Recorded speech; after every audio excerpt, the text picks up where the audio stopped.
Today on Public Eye News, Governor Whitmer strikes a 1931 abortion ban from Michigan law, and later, turnout in the Wisconsin Supreme Court race breaks records.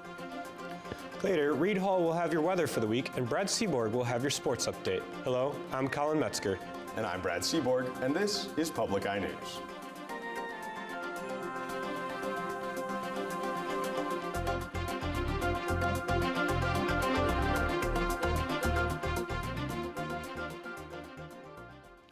Rick Johnson, who was the former head of a Michigan medical marijuana licensing board, admitted to accepting $110,000 in bribes to help companies obtain licenses.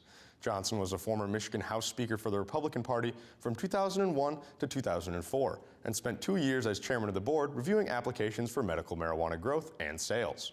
U.S. Attorney Mark Totten announced the charges against Johnson and 3 other defendants. Johnson, who acknowledged his actions were corrupt, is expected to plead guilty. Johnson's attorney has yet to comment. And Governor Gretchen Whitmer repealed a near-century-old abortion ban in Michigan that made it a felony to assist an abortion just months after Michigan voters secured abortion rights in the state's constitution. The ban was made null by Roe v. Wade until the landmark decision was overturned in June by the U.S. Supreme Court, but had been blocked from taking effect, while a citizen-led initiative to secure abortion rights in the state's constitution received more signatures than any ballot proposal in state history. Whitmer's signature on the repeal completely erased the law and prevents future enforcement. And Florida Governor Republican Ron DeSantis will visit Michigan for a visit that will display the contrasting leadership styles of DeSantis and Democratic Governor Gretchen Whitmer. DeSantis will speak at Hillsdale College and the Midland County GOP event, where attendees are looking to hear DeSantis' perspectives and proposals in comparison to Michigan. Since DeSantis took office, the GOP-dominated legislature has moved Florida further right, whereas Whitmer has been a top ally for President Biden, and Democrats control the offices of Attorney General and Secretary of the state, in addition to holding majorities in legislature. And nearly 1.7 million people cast ballots this year in the race for Wisconsin Supreme Court. Turnout in the 2020 race was 35%, with 1.6 million casting ballots when there was also a presidential primary. This year's race, won by Democratic-backed candidate Jeanette Protasiewicz, was the most expensive race for a state Supreme Court in U.S. history. Turnout has already surpassed 36% of the voting age population, with more than 10% of the votes yet to be counted. The court will now be controlled 4-3 by the left-leaning justices during the next 2 years. During this time, the court is expected to decide on the lawsuit challenging the state's 1849 law banning abortion. And the final funeral was held yesterday for the victims of last week's Covenant school shooting in Nashville. CBS's Mark Strassman reports it took place as students across the nation walked out of their classes to demand action against gun violence. Seattle, Charlotte, Boston. Coast-to-coast outrage about gun violence. Students staged a noon walkout in protest, including in Uvalde, Texas, where a school gunman last year massacred 19 children and 2 adults. Help! Help! There's gunshots up at the church! Last week's shooting at Nashville's Covenant School took 6 lives. 3 9-year-olds and 3 adults, including Catherine Kuntz, the head of the Christian school. Among the hundreds today grieving the lifelong educator, Ann Caudle, a close friend. With each day, I think of the layers of loss to our school family, to our family, to our friends, and to the community. Like responding officers, Kuntz heard the shots and had one focus: stopping the carnage. There was a confrontation, I'm sure. You can tell the way she was laying in the hallway. Caudle's not surprised. Her priority would have been to save the kids, even at risk to herself. Her priority would have been everyone. Everyone in danger in that moment, without reservation. More fallout from the shooting. Last week, 3 state Democratic lawmakers hijacked a legislative session using bullhorns to demand gun restrictions. The Republican majority was furious and could hold a vote sometime Thursday whether to oust the 3 lawmakers. Mark Strassman, CBS News, Nashville. Don't touch that dial. We'll be right back with your weather and national news after this short break. Consumers today want a lot more information on just where their food is coming from and what's involved in bringing it from farm to fork. America's Heartland gives urban viewers an inside look at modern agriculture, your chance to meet the men and women on farms and ranches who play an essential role in delivering food, fuel, and fiber to our nation and the world. Real people, real stories on America's Heartland. Coming up next. Welcome back. I'm Reed Hall with your weather update. Taking a look behind me at the Academic Mall. It is a cloudy and windy day back there. We can see some grass showing as it is spring and it has been warming up. Taking a look around the UP, in Houghton, it is 27 and cloudy. In Ironwood, it is also 25 and cloudy. Iron Mountain, 33. Down in Menominee, it's 40 and sunny. In Escanaba, it is 39 and partly cloudy. And taking a look at Manistee, it is 38 and cloudy. And in Sault Ste. Marie, it is 35 and cloudy. And back in Marquette, it is 32 degrees with clouds and wind. Winds are west at 19 miles per hour, and our barometric pressure is 30.15 inches and steady. Taking a look at tonight, it is going to be partly cloudy with a low of 21, with winds west-northwest at 20 miles per hour.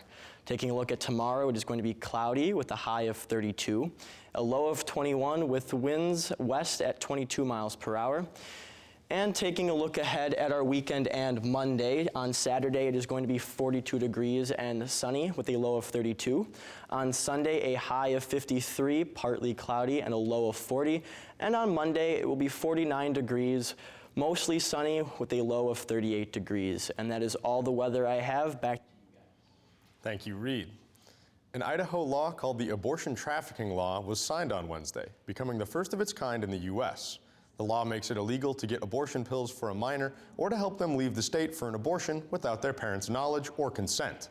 Those found guilty will face 2 to 5 years in prison and may also be sued by the minor's guardian or parent. The law also allows the Attorney General to press charges even if the county declines to prosecute. The law does not allow for parents who rape their child to sue anyone who has helped a minor obtain an abortion. And the state legislature passed a bill to end a statute of limitations on an abuse-related civil lawsuits, which was sent to Governor Wes Moore for approval. The Baltimore Archdiocese disclosed that it has paid over $13.2 million for care and compensation for 301 abuse victims since the 1980s, including $6.8 million towards 105 voluntary settlements. Maryland Attorney General Anthony Brown stated that the investigation showed pervasive, pernicious, and persistent abuse. Victims of abuse spoke out about their experiences, and a priest named Joseph Maskell was found to have abused at least 39 victims and was never charged criminally before his death in 2001. And former Vice President Mike Pence has changed his mind and will no longer fight a subpoena to testify about what happened on January 6th and the days leading up to the insurrection. Nicole D'Antonio has more details from Capitol Hill. Former Vice President Mike Pence has decided he will testify about the events surrounding January 6th. I obviously have nothing to hide. On a legal scale, this is an earthquake and not a small earthquake. Special counsel Jack Smith is investigating the January 6th attack on the U.S. Capitol and former President Donald Trump's attempts to overturn the election. There may not be a more critical witness for the special counsel and potentially against former President Trump than the vice president himself. Pence's decision to testify comes after a judge ruled several of Trump's former top aides must testify, including former Chief of Staff Mark Meadows. I think the American people deserve the whole story. Special counsel Smith's federal investigations extend well beyond the attack on the U.S. Capitol. He's also tasked with getting to the bottom of former President Trump's handling of classified material. The boxes hoax, you know, the boxes hoax.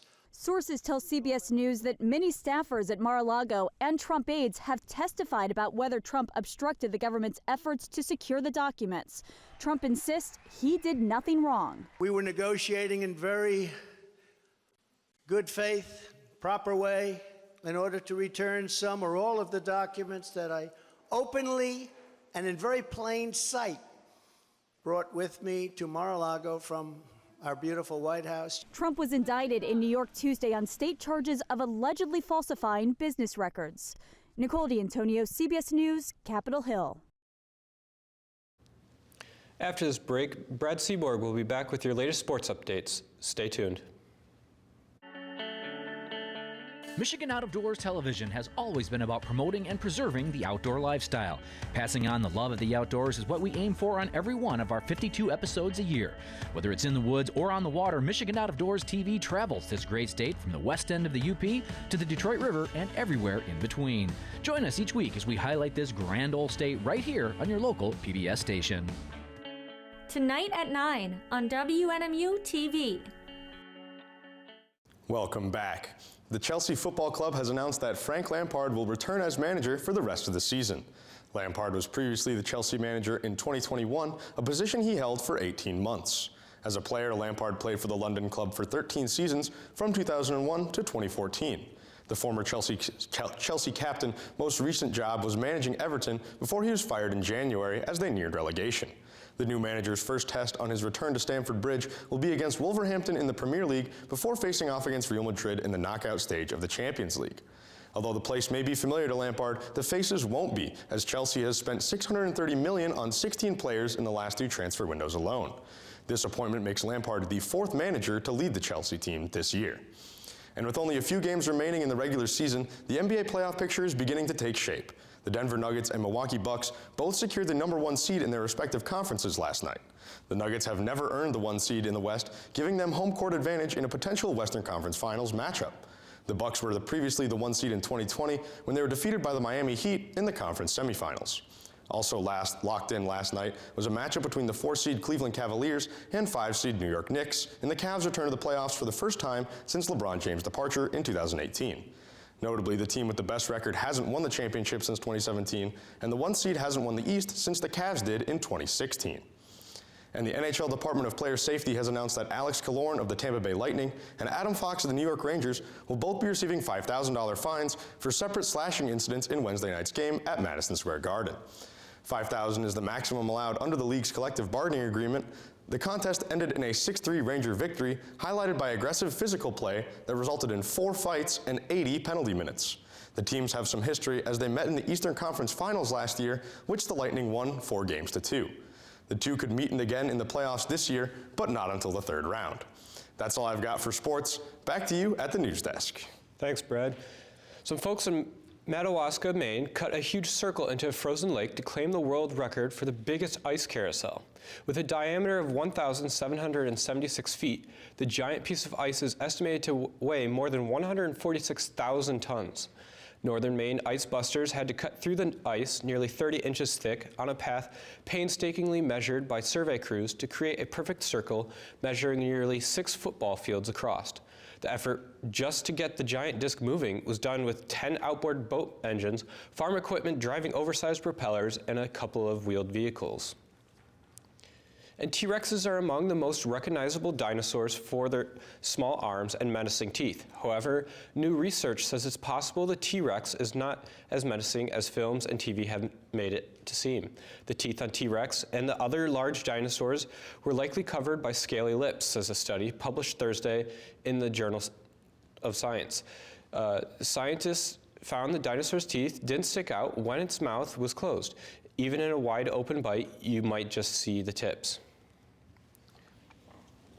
So, what about the weather? The weather, it's been a little dreary lately, but I think warm conditions are on the way. It feels like spring is just around the corner, maybe towards the next week. Might be seeing temperatures towards the 50s, so I'm sure we're all looking forward to that. I sure hope so. I'm tired of this cold weather and walking to class in this cold, windy, miserable weather. And that's all the time we have for you today at Public Eye News. I'm Brad Seaborg. And I'm Colin Metzger. And we will see you tomorrow.